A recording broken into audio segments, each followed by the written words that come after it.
प्यारे बच्चों, आप सभी का स्वागत है हमारी YouTube चैनल NCERT मैथमेटिक्स गुरु में। और आज से शुरुआत हो रही है सुपर संडे की। सुपर संडे में आज हम आपको बताएंगे वृत्त के बारे में, जिसे इंग्लिश में कहते हैं सर्किल। शुरू करते हैं सुपर संडे से। और मेरे वीडियोज अगर आपको पसंद आए तो ज़्यादा से ज़्यादा मेरे चैनल NCERT मैथमेटिक्स गुरु को सब्सक्राइब करें, ताकि जो भी वीडियो आए आप तक नोटिफिकेशन पहुंचे और आप उन्हें देख सकें। वृत्त क्या है? What is circle? सामने आपकी एक आकृति बनी है और यह वृत्त है। कैसे बनी? ए बी इतनी लंबाई का कोई एक धागा, रिबन, रोप, रस्सी थी, उसे मैंने यहां से रखा और इस तरीके से गोल बना दिया। ए से शुरू किया और बी तक ले आया। इस प्रकार से जो एक गोल आकृति बन गई, ये हो गई वृत्त। होता क्या है वृत्त? किसी एक बिंदु के चारों ओर एक समान दूरी पर खींची गई गोल आकृति वृत्त कहलाती है। और जिस बिंदु के चारों ओर खींची जाती है वो होता है वृत्त का केंद्र, सेंटर। और जितनी गोल गोल माप होती है वो होती है परिधि। जो ये सीधी रेखा, स्ट्रेट लाइन, सीधी रस्सी, ये सीधी है। जब हम इसे गोल करते हैं तो ये हो जाती है परिधि, सरकमफेरेंस। और जब तक सीधी रहती है तब तक ऋजु रेखा, स्ट्रेट लाइन। बात बता रहे हैं कौन सी शब्दावली प्रयोग की जाती है वृत्त में, कैसे वर्ड्स यूज किए जाते हैं जब हम किसी सर्किल के बारे में पढ़ते हैं, वृत्त के बारे में पढ़ते हैं। सबसे पहली चीज है परिधि, सरकमफेरेंस। वृत्त के चारों ओर गोलाई की माप को कहते हैं सरकमफेरेंस, परिधि। वृत्त के चारों ओर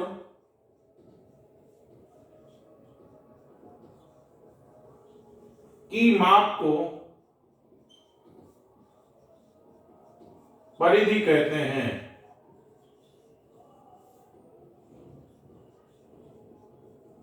और इसे लिखते हैं सी से, क्योंकि परिधि को इंग्लिश में कहते हैं सरकमफियरेंस।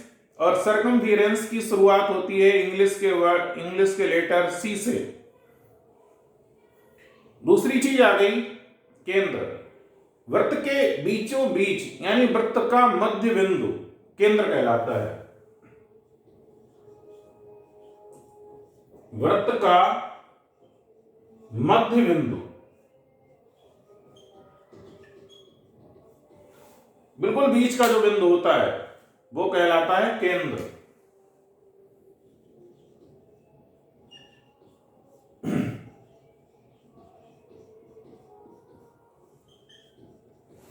केंद्र को इंग्लिश के वर्ड ओरिजिन या सेंटर से लिखते हैं, इसलिए इसे इंग्लिश के लेटर ओ से रिप्रेजेंट करते हैं, ओ से लिखते हैं जहां हमें जरूरत होती है, आवश्यकता होती है। तीसरी चीज आ गई त्रिज्या। त्रिज्या क्या है? ये वृत्त का केंद्र है और ये है परिधि। केंद्र से परिधि के बीच की दूरी को त्रिज्या कहते हैं।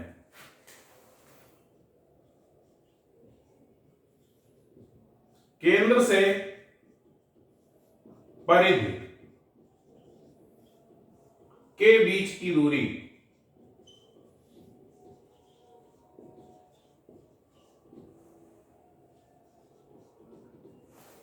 त्रिज्या को इंग्लिश में कहते हैं रेडियस।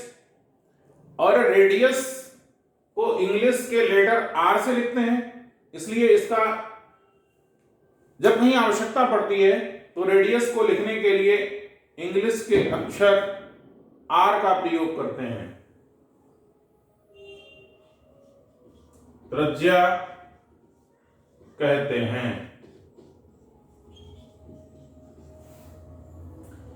लिखना क्या है? सरकमफेरेंस को सी से लिखेंगे, केंद्र को ओ से लिखेंगे, त्रिज्या को आर से लिखेंगे। एक चीज और है, व्यास। व्यास को कहते हैं डायामीटर।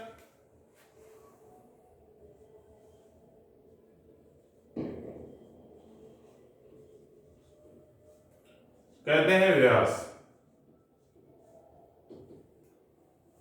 व्यास को इंग्लिश के अक्षर डी से लिखते हैं और होता क्या है,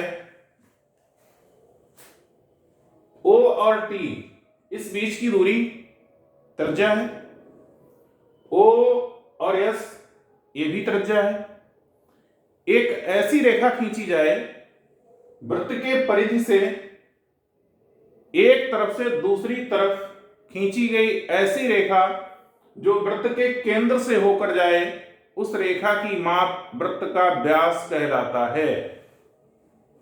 जब हम दो त्रिज्याओं को इकट्ठा कर देते हैं तो ये त्रिज्या व्यास के बराबर हो जाती है।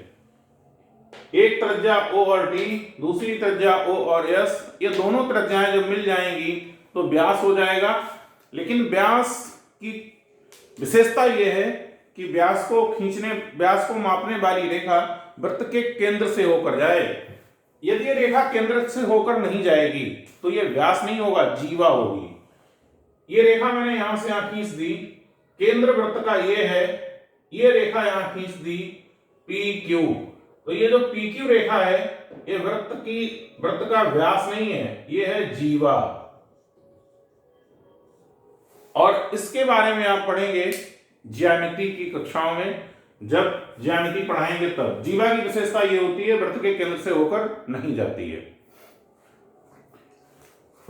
डायमीटर को डी से लिखते हैं और होता किसके बराबर है, आर प्लस आर। त्रिज्या और त्रिज्या, जब आर और आर जुड़ेगा तो हो जाएगा 2r 2r। ये होता है वृत्त का व्यास। वृत्त में दो चीजें और ऐसी हैं जो पूछी जा सकती हैं अथवा पूछी जाती हैं। उसमें से एक का नाम है वृत्त का परिमाप और दूसरे का नाम है वृत्त का क्षेत्रफल। जब हम वृत्त का परिमाप या वृत्त का क्षेत्रफल निकालेंगे तो उसमें एक कांस्टेंट, एक नियतांक का प्रयोग होगा और उस नियतांक का नाम है पाई। सबसे पहले हम उस पाई के बारे में बात करेंगे। या वृत्त का परिमाप होता है वृत्त का परिमाप और वृत्त का क्षेत्रफल।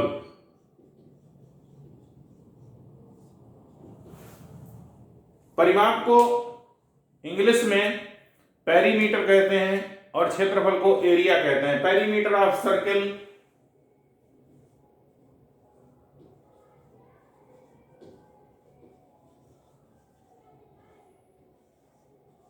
और एरिया ऑफ सर्किल।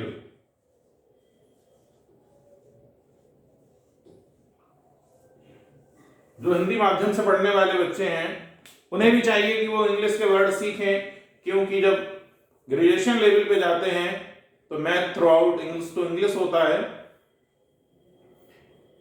वृत्त का परिमाप होता है, इसके निकालने का सूत्र होता है 2 पाई r और ये होता है पाई r स्क्वायर। एक चीज नोट करने वाली बात है, ये 2 और r को जब हम पास पास लिख देंगे तो ऐसे लिख सकते हैं, और ये 2r बराबर किसके होता है, d के। अगर हमें कहीं व्यास दिया है तो वृत्त का परिमाप पाई गुणा व्यास होगा। ये क्षेत्रफल का सूत्र है और ये परिमाप का सूत्र है। इन सूत्रों की सहायता से आप वृत्त का परिमाप और वृत्त का क्षेत्रफल ज्ञात कर सकते हैं। अब हम बात करेंगे, ये जो दो लाइनें लिखकर लिखी गई हैं, इसका नाम है पाई। बेटा इसे इंग्लिश में भी पाई कहेंगे और हिंदी में भी पाई कहेंगे, क्योंकि ये कांस्टेंट है, एक नियतांक है। पाई होता क्या है, पाई का मान कैसे आता है, पाई क्यों प्रयोग होता है, इस बारे में आप जान लें। पाई का परिधि बटे व्यास बराबर 22/7। अब आप समझिए, समझने वाली चीज है।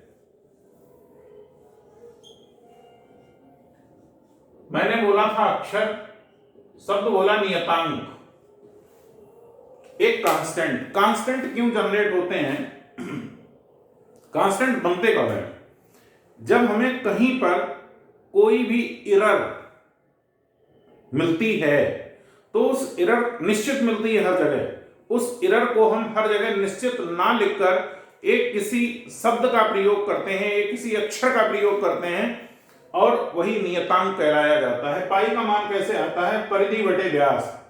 आप चाहे कितनी भी बड़ा वृत्त खींच लें, कितना भी बड़ा आप सर्किल ड्रा कर लें, और जब उसकी परिधि को मापेंगे, उसके सरकमफेरेंस को मापेंगे और व्यास को मापेंगे, सरकमफेरेंस को डायामीटर से, परिधि को व्यास से जब हम डिवाइड करेंगे, भाग करेंगे, तो कट पिट के हमेशा 22/7 ही बचेगा।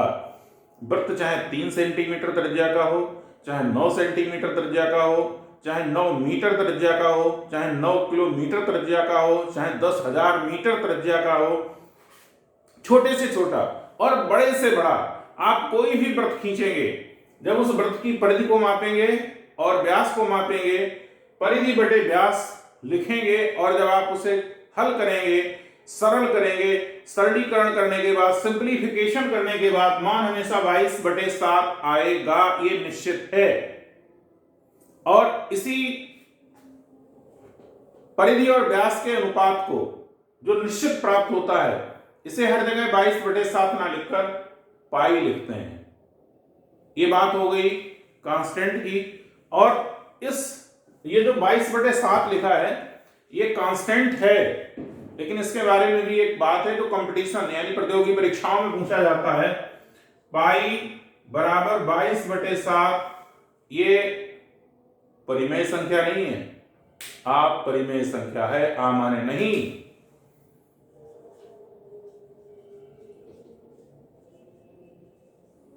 अपरिमेय संख्या है। अब आप कहेंगे ये P/Q के फॉर्म में लिखी है तो अपरिमेय क्यों है? भाई ये कांस्टेंट है, ये मान एक कांस्टेंट का है, इसलिए ये अपरिमेय संख्या है। इर्रेशनल नंबर है, नॉट ए रेशनल नंबर, एक रेशनल नंबर नहीं है ये। कुछ प्रश्न और प्रश्नों के बाद आज का सुपर संडे यहीं पर समाप्त होता है। आप फिर अगले संडे में एक नई विशेष बात के साथ, एक अच्छी समझाने वाली चीजों के साथ फिर मिलेंगे। Thank you, I love you.